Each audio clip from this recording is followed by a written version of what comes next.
مصلحا ومجددا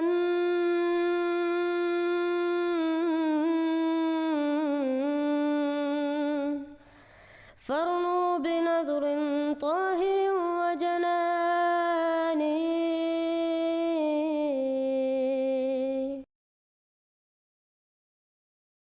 Assalamu alaikum wa rahmatullahi wa barakatuhu. One of the main signs for the truthfulness of a prophet mentioned in the Holy Quran is that Allah the Almighty says, look at the person's life before he made his claim. If that person is truthful and has a pure character and has never lied to the people, then know that such a person would never lie against Allah. This is one of the main signs for the truthfulness of the Prophet Muhammad sallallahu alaihi wasallam, and we see the same sign fulfilled in his servant Hazrat Mirza Ghulam Ahmad of Qadian, who is the latter-day Messiah and Imam Mahdi. Alhamdulillah, throughout my videos I have proven from scholars of every sect that Hazrat Ahmad was a defender of Islam, and that there was a consensus that he was the best of Muslims and was working for Islam day and night, refuting all opponents. If you read about Ghulam Ahmad, the founder of the Qadiani movement, known as Mirza Ghulam Ahmad, he started off as a defender of Islam also. In the newspapers in India, he used to write defenses, refuting the Christian missionaries, etc., etc. From the Holy Quran, there are so many ways and angles from which we can prove the truth of the Holy Prophet, Holy Prophet Messiah, alayhi salam. You see, the fact is that all the signs of the truth of prophets, whether they are small or big, basically belong to the same category. Because La nufarriqu bayna ahadin min rusuli also means this, that we don't see any, although it's the word of those who believe, but if God had made differentiations, some with different types of proofs, some with different types of proofs, then those who viewed this could not have said La nufarriqu bayna ahadin min rusuli.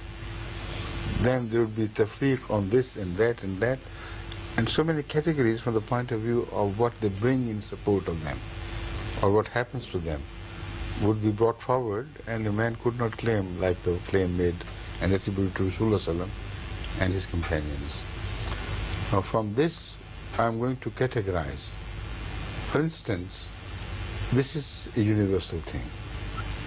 All the prophets of Allah, before they have made a claim, are not only innocent in the eyes of those who know them from close quarter, but they are marjuween, those about whom high expectations are pinned.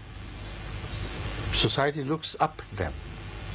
You know, it's great people, rising stars, and they always respect them, and without fail they never find fault in their character prior to the claim.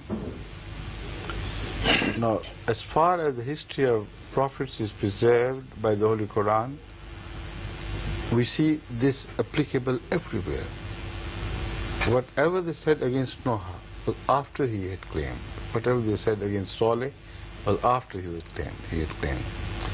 Whatever they said against Abraham or any other prophet was always after they had claimed to be from God, never before. But one moment when they claimed to be from Allah, what a transformation in the attitude of the people. They completely go topsy-turvy in their mind, in their attitudes, and that man, who was man of the highest expectation before, suddenly becomes the worst of the society. That one man who could never be blamed for any lie whatsoever, never in his life before he was prophet or he claimed to be from Allah. Suddenly all sorts of lies are attributed to him, and he is also described as having forged things against Allah. So this is the basic character of a type of proof.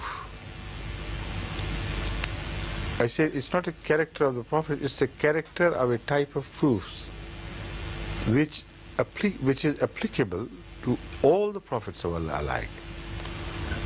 And there are others as well.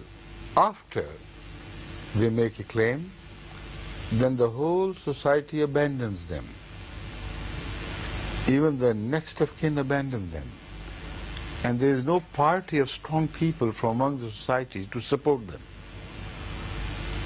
Those who make a claim with the support of a group from among themselves are never prophets of Allah. We don't see a single account of any prophet who claimed with the support of a large group behind him. You'll find large groups behind Musalma Kazzab, Ansi, what was his name? Aswad Ansi, and so on and so forth. But never in the history of prophets you will find that a prophet comes out along with a party, a group, strong group in an area, a clan. On the contrary, his own family members reject him, except for one or two solitary exceptions. That happens in every case. In case of Abraham, his nephew, except. In case of Hazrat Rasulullah, his cousin, then he did it.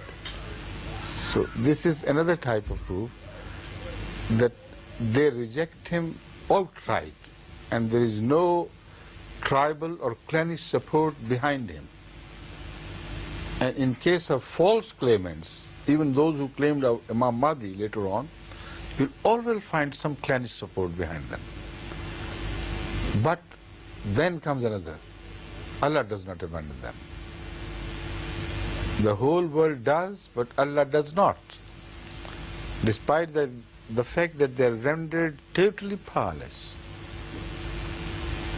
Support comes from heaven, and they go on growing against all odds, against all opposition and hostility. Instead of becoming smaller, they become larger and larger. And yet the enemy says, we are going to win. And the answer is, how could you win? أَفَلَا يَرَوْنَ أَنَّ نَعْطِي الْأَرْضَ نَنْقُصُهَا مِنْ أَطْرَافِهَا أَفَهُمُ الْغَالِبُونَ. How stupid they are. They claim they are going to emerge victorious. Because the Muslims are small. The believer and his companions are small once they grow. But don't they see that every time we compete with each other, we come into clash, their soil is lost and ours increases. When the territory of the enemy at every encounter becomes smaller, how can he claim that he would win? It's so mad. In the Quranic arguments, there's such beauty. A small thing is said apparently, but when you study it, then you find it is an invincible thing, irrefutable argument. And this is what happens in case of every prophet of God. They begin with nothingness. They grow from nothingness to something to something bigger. And the course of their progress has never been reversed by the enemies. So there are these categories. If you would like me to further elaborate these things, I'll come turn by turn, and there are many others as well.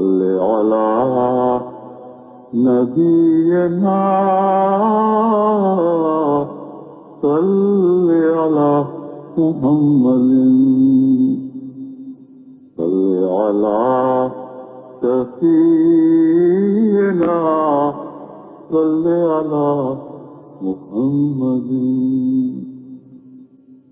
بلغ العلا بكماله كشف الدجى بجماله